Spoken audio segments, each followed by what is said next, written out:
Hello and welcome to Life with Collective Purpose. And today we have another author of the book, Journey to Authenticity, and it is Dionne Eleanor. Hi, Dionne. How are you? I'm good, thank you. Hi, Julie. Great, great. So I'm going to tell you all a little bit about Dionne and as a co-author in this book. And we are delighted to have her. Dionne is also a fellow British person like me, and living here in Puerto Vallarta. It's always nice to come across somebody who's from England, because it's more unusual in Puerto Vallarta to have lots of English people here. So let me tell you a little bit about Dionne. She is the founder of the Body Sage method. And this is a transformational empowerment method. She is a mentor and a therapist, and she has worked internationally for over 14 years. She specializes in helping people to transmute the pain of heartbreak, of compounded grief, and relationship dysfunction so that they can relaunch and revive their well-being and intimate connections and businesses. We're going to be talking a little bit about what she does as a mentor, and also a little bit about the global body sage method. And we're going to jump in and have that conversation. So Dionne, body sage method. Tell us a little bit more about that. Thanks, Julie. Yeah, I founded the Body Sage method. I mean, I've been doing the same thing for a number of years, but I actually founded the method officially a couple of years ago. And the name came to me when I was, like a lot of people, trying to work out what do I call this thing that I'm doing. And really, the name is rooted in us finding this wisdom and awareness of what's actually going on internally in our bodies. And so that from that awareness and that greater relationship with ourselves, we can then look at the relationships that we have with other people and move forward. And especially as mentioned in the realm of heartbreak or grief, it's something that is a relational challenge. A lot of the time when we are grieving, it's to do with somebody that we've lost, whether it's through death or through a breakup or something that we've lost or something that we've been in relationship to.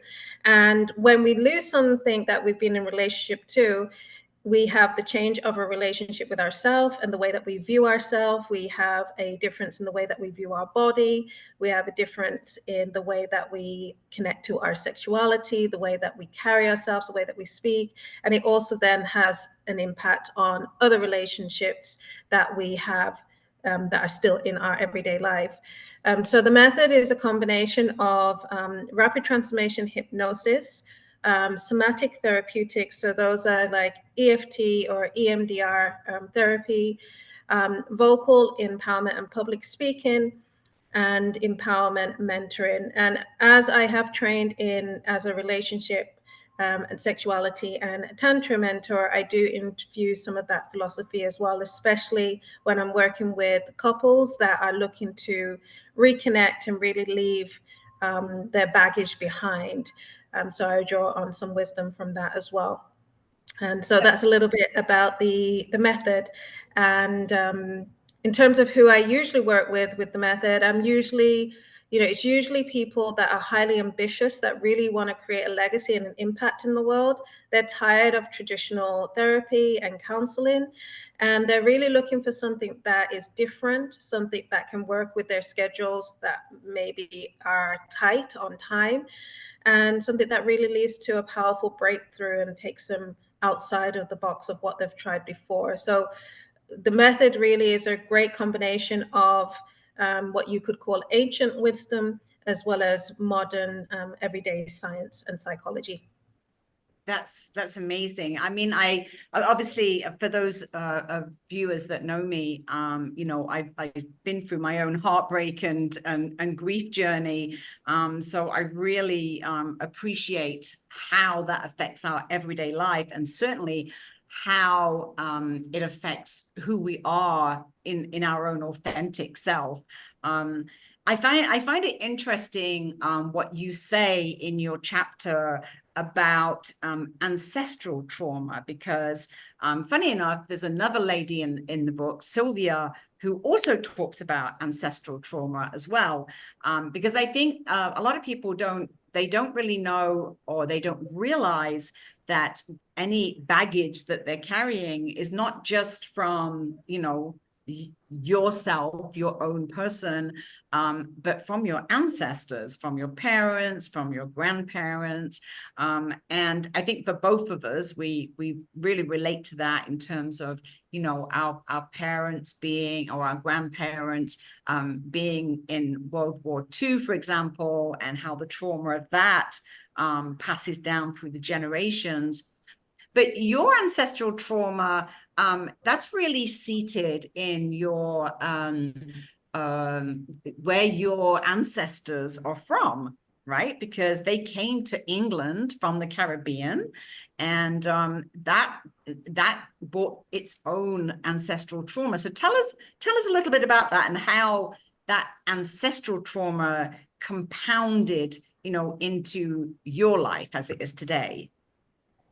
Yeah, thank you. So yeah, my family are of mixed heritage, and but predominantly from the Caribbean. And for those that have a little bit more awareness of his history, a lot of people, but not everybody, will know that people that do originate from the Caribbean have got African and sometimes Indian roots as well, or roots from different parts of the world. There's a big connection between beings of Caribbean descent and of slavery, which didn't end too long ago. And so in terms of how I was in terms of how I was impacted by ancestral trauma, well, when we look at ancestral trauma in general, a lot of the time, you know, and I'm going to go into my own personal perspective and experience, but a lot of the time we're aware that maybe we're affected because of family patterns and belief systems, or the socioeconomic side of things, depending on whether a family has had struggles with money or not. But actually, ancestral trauma can actually cause genetic changes. It can impact the gene expression. So what that means is that if I'm the descendant of somebody that has had severe trauma and had particular ailments, then I might be more likely to have that ailment as well, just because of a weakness that's been put into my gene expression through conception. And so a lot of us will have certain health challenges, and we'll just say, oh, it's just my genes. But actually, we're not limited by that gene expression or by the ancestral trauma. Our environment is more important. And I'll probably talk a little bit more about that later, in terms of how we can change our environment and manipulate our gene expression in terms of ancestral trauma, and then heal ourselves. In terms of my own personal story and ancestral trauma, well, I'd call it technically kind of second born in the UK, but really it felt like first born, because my mom and dad both had a very strong connection to the Caribbean, and some of their siblings were actually born in the Caribbean. And what I noticed was that it definitely did impact my belief systems, what I thought was possible. A lot of people listening to this of similar background, whether it be Caribbean or perhaps Indian descent, will resonate with parents that want you to be a lawyer or a doctor or something that they see as a proper job. So what I'm doing right now, or what I went into before I'm doing right now, would not have been seen as a proper job. A lot of beliefs around education being the root of all success, a lot of codependency, a lot of expectations, being the oldest and being a female. So all of those things shaped what I thought was possible when I was younger. And then I did actually have a genetic, you could say, gene expression in the fact that I gained a lot of weight. At my heaviest, I was 23 stone. And whilst that was definitely linked with what I was putting in my mouth because I ate my feelings, I now know also that I didn't have the mechanism in my brain to teach me or to communicate that I was full. And this is something that they're studying a lot in science right now. And also, it affected me in terms of the resources that I had. I didn't and still haven't had any social economic pass down or inheritance, something like that is something that I probably can build if I decide to have children. I don't have children right now in terms of generational wealth, but there was really a lot of scarcity there, scarcity in the mindset, scarcity in general. My grandma moved to the UK as part of the Windrush generation. So she was told that she would have a better life in the UK, but at that time, there was a lot of positivity in the sense of the opportunities, and I know she definitely doesn't regret moving to the UK, but it also came with its challenges, and it came with things that people don't like to talk about, like discrimination and racism, which both of those are really rooted in a lack of education and lack of familiarity. When we are introduced to a group of people that look totally different to us, that act totally different to us, and that we don't know the full story behind them, it's very easy to create an ism and be intimidated by them. And so that's how I feel, if I was to summarize how I feel about discrimination and racism. I think it's just a lack of education. And so she was met with that, and she had to learn how to relate with that and how to work through that. And it meant that as a grandmother, she became quite strict. At sometimes she wasn't always able to be emotionally available to my mother and to my mother's siblings, even if her intentions were good. There wasn't that capacity because a lot of the time she had to work, and she maybe had to work twice as hard as somebody that would have been native in the UK. But then when you're sold the message that you should be grateful, then you just swallow your feelings. And so that moves me on to the next topic, that I was in a family where the habit was to swallow your feelings and not talk about them. And so that put me on a journey of wanting to unlock feelings, wanting to understanding why it was so taboo to talk about feelings, why it was taboo to talk about sexuality. I mean, for me, sexuality and sex was the most amazing thing in the world. It was the one time that I actually accidentally ended up in the room with my parents when they were having sex one time. And it was the one time that I actually thought that they were in love. Like the rest of the time, I didn't know what was going on because there was a bit of volatility in the relationship. So I didn't really understand some of the ways of thinking. And I think part of my lack of being able to understand and comprehend and make sense of things was the fact that I was fortunate enough to go to a school, a public school with the people of lots of different backgrounds. One of the benefits of being raised in the UK is that not only from the Windrush, but from other initiatives, it's generally very multicultural. And it's a great thing. You get to learn about people from all different types of parts of the world, all different types of thinking and backgrounds. And it really allows you the opportunity to expand and grow and to have a different future to what your parents had.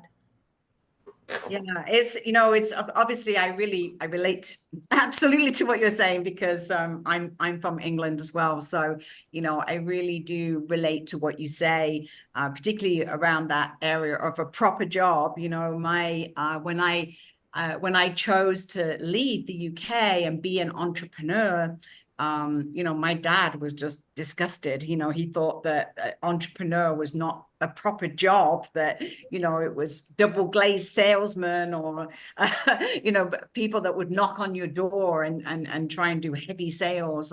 He just had no education as to what an entrepreneur was. He would think that you would only work for yourself if you weren't good enough to get a proper job, as you say. So yeah, I absolutely agree to that. It's amazing, really, when you live in a small world with us in a small space. You know how those judgments are easily put onto people as to, you know, how you can get your respect. And in North America, an entrepreneur is given a great deal of respect. And yet in England, even though I've been a successful businesswoman for 14 years, my dad still thinks of me as a failure because I don't have a proper job and I don't work for somebody else. So it's really interesting, isn't it? It's definitely interesting, and probably what's interesting as well is probably initially there was some validity to how your dad felt, because it might have been rooted in fear, and that fear would have been rooted in evidence that he's seen things that have worked and that haven't, and he just wanted you to be more on the side of probability of something that would work. But now that you're older and that you're a successful entrepreneur, it's like, what gives? Why can't you just accept that you were, in inverted commas, wrong, and that this is possible, and that we can have a different narrative?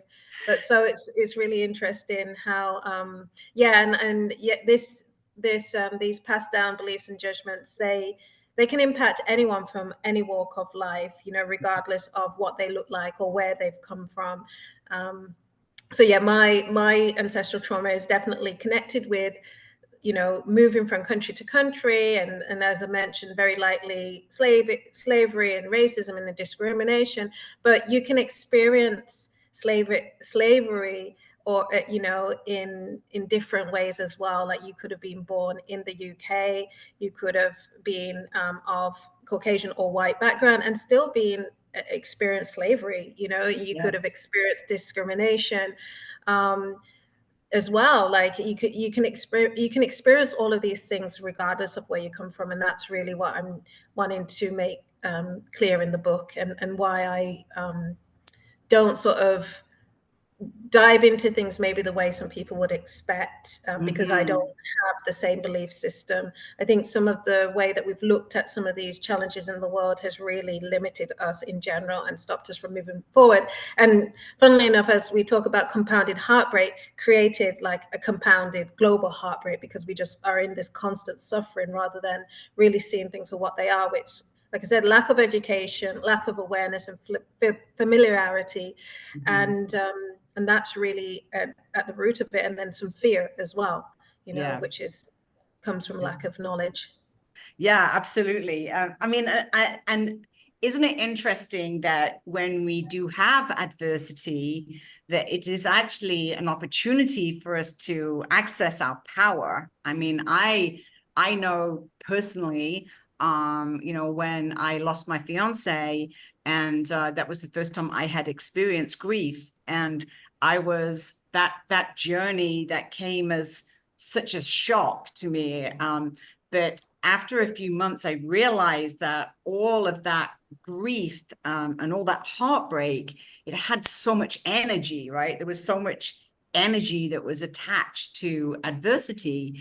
And when you can sort of harness that energy, and then you can use all of that energy as power, it's really amazing, like what you can do when you can understand how you can harness the power of adversity, you know, and it becomes a positive thing as opposed to a negative thing where you just keep swirling down and down and down.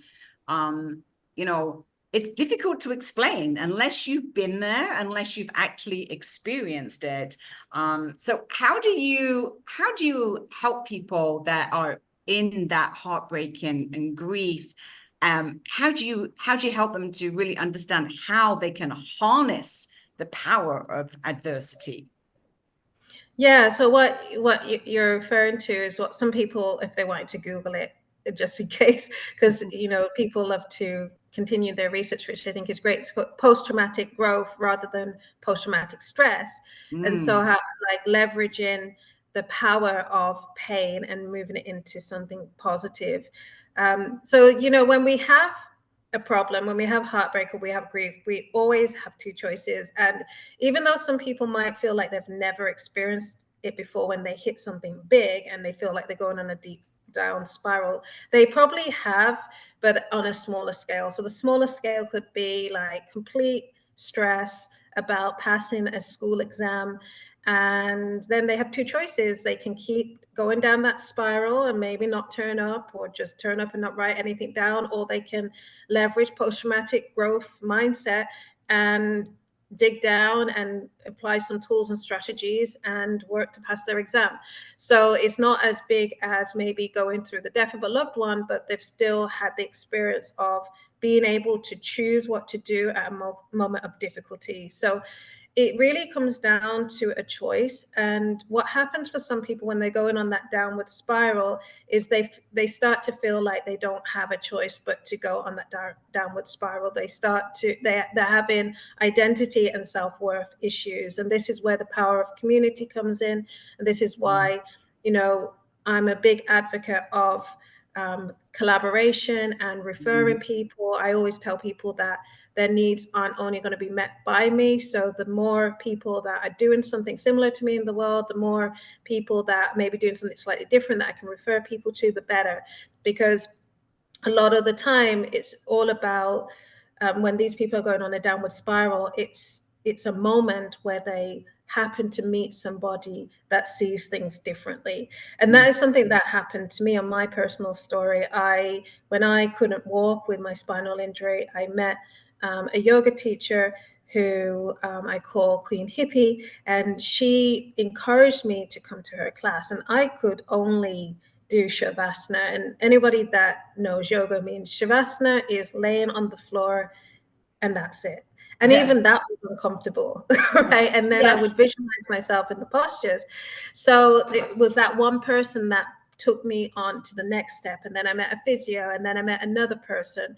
And so the way that I help people when they're going on that downward spiral is helping them to pause, helping them to be heard. A lot of the time, people going on the downward spiral when they have heartbreak, they don't have any space to be heard. They are compressing their feelings. They're not really vocalizing them. Now, the key here in terms of letting them be heard is that there's generally, I would say, a couple different types of people. If I was to simplify into two, there's people that really like to talk, and there's people that don't. And so when the people don't really like to talk, what I like to integrate is vocal empowerment. So this is using different vocal exercises, from humming to ahhing to different somatic sounds that help to unlock emotions in the body and spark conversation. For those that like to talk, I apply action-based empowerment mentoring. So what that means is that I'm guiding them through, I'm listening really attentively, taking notes, and then guiding them through what they're feeling and looking out for what they're repeating in their language. So for example, if they are constantly repeating the same phrase of I don't feel this or I feel this, then I will hone in on that. And then from there, discuss it. And then after that discussion, we'll come to a conclusion of 1 to 3 things that they can do, ideally by themselves, maybe with some support from me. I might provide extra resources through a meditation or through breath work or through visualization, but generally them doing it themselves is an important part of the process. And then I measure those actions. So I'm tracking and measuring them and seeing, and sometimes people don't do things, and that's very common with moving forward through grief or heartbreak. You're not always able to do everything. Every day is different. But then I'm also tracking that as well and looking at why could they not be doing that.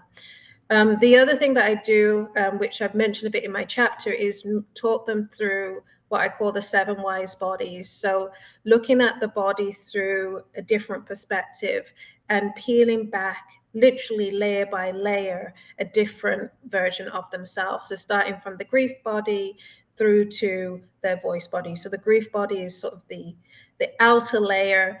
It's what society sees. It's this heavy, thick coat. It might feel like it's just what you feel weighed down, and so that would be an analogy for the grief body. The voice body is all about, it's one of the deeper layers. It's all about how we actually communicate ourselves and show up in the world, with our voice being the vehicle of communication. It's what we use to ask for help. It's what we use to say who we are, to even say our own name and present ourselves. We also move through the sexual body because, as much as sex is, I think it's becoming increasingly less of a taboo thing to talk about. Is why we're here, because somebody had sex. I know we are looking at ways to inject things, but generally people have sex to be in existence.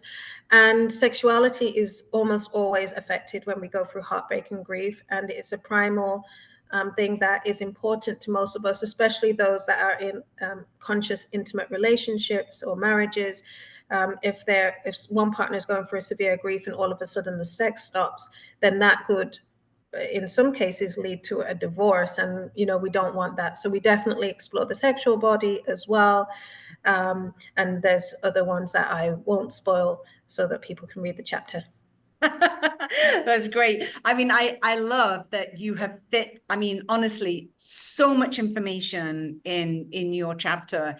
Everyone's going to find it so fascinating to read because you really do, you dig very deep into that topic of heartbreak. And I don't know that a lot of people really explore it, in the way that you do in all of those different ways. So I know that people are going to really be educated when they read your chapter. And I'm so excited about them understanding how that stops them from being their authentic real self. I mean, the book is about authenticity. And I think a lot of people, they don't realize the impact of heartbreak and grief and compounded trauma. They have no idea how all of these things that are kind of, unconsciously kind of in the background, how they are stopping us from being the true authentic self. And so as we come to a close of this interview, perhaps you could just close it by bringing this back to the topic of authenticity. And, what is it that really stops people from being their true self, their true authentic self? The number one thing that stops people from being their true self, I would say, is fear. And as mentioned, heartbreak is often, that's sustained and unresolved, is often rooted in fear. There's a lot of guilt about being happy when grieving. People feel like, oh, can I really enjoy this? I should, that person only left me or died last week, and yet here I am smiling. But the thing is that people need to remember is that if they've lost anything, especially if somebody's passed away and heartbreak's rooted in that, even if it's an ex, I don't think, maybe there are some exes that just have a bit of an issue psychologically, but generally speaking, if you've lost something or lost somebody, they're either neutral or they would want you to be happy.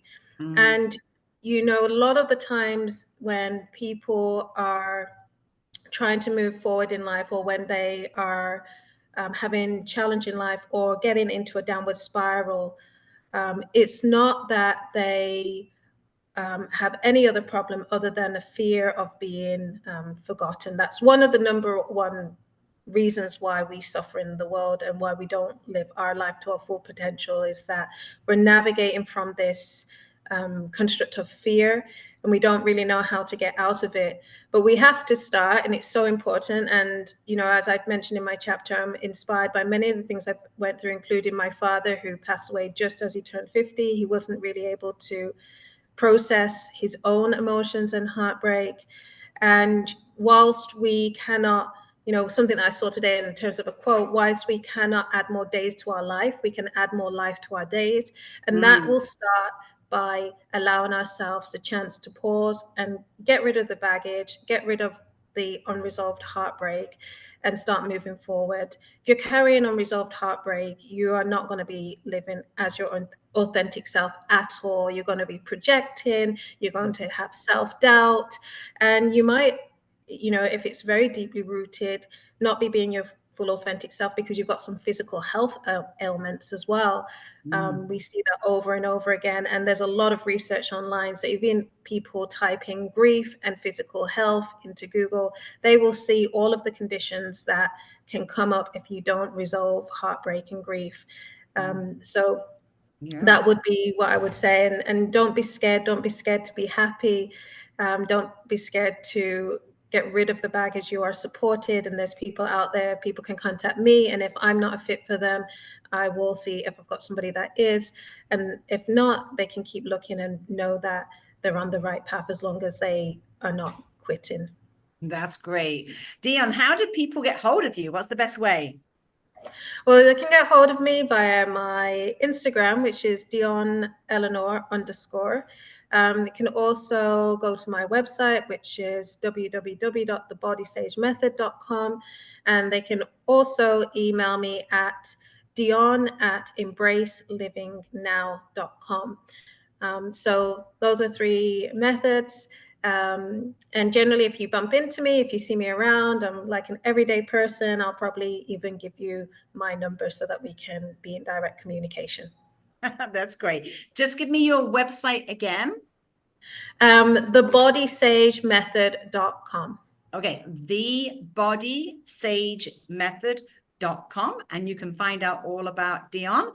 And of course, you can read all of her amazing information in the chapter of the book, The Journey of Authenticity, which is going to be launched on June the 20th, 2024, for those that are listening to this episode after the book launch. So it's a very exciting day. I know that we're all really looking forward to it, Dionne. So thank you so much. And thank you so much for your time today. And I will see you absolutely soon, very soon, I hope. Thank you. And one last point is, if those of you aren't on Instagram, I'm also on LinkedIn. Same name everywhere. Okay, that's great. Dionne Eleanor. Okay, thank you so much for your time, Dionne. And thank you for our listeners for listening in. Thank you.